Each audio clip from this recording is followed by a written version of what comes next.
High বন্ধুরা, আসসালামু আলাইকুম। আজকে আসছি মেরিনা বে অ্যাপেল স্টোরের কাছে।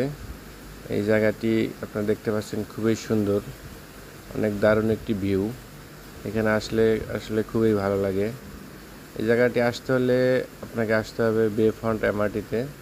তারপরে বের হলেই সামনে আগালে দেখতে পাবেন এই অ্যাপেল স্টোরটি। এই অ্যাপেল স্টোরটি বিশ্বের অন্যতম সুন্দর অ্যাপেল স্টোরের মধ্যে অন্যতম একটি। একদিন আমিও যাব ইনশাল্লাহ আইফোন কিনতে। আমারও স্বপ্ন আছে একটি আইফোন কেনার। সেদিন আপনাদেরকে এখানে নিয়ে যাব দেখানোর জন্য। আজকে শুধু ভিউটা দেখেন, দারুণ একটি ভিউ। এবং অনেক রৌদ্র ছিল এখানে, প্রচুর গরম ছিল ওই দিন। তারপরও সুন্দর জায়গাটি ঘুরতে আসলে আসলে অনেক ভালো লাগে। তো আজকে এই পর্যন্তই। কোনো একদিন অ্যাপেল স্টোরের ভিতরে আপনাদের সবাইকে নিয়ে যাব দেখাতে সুন্দর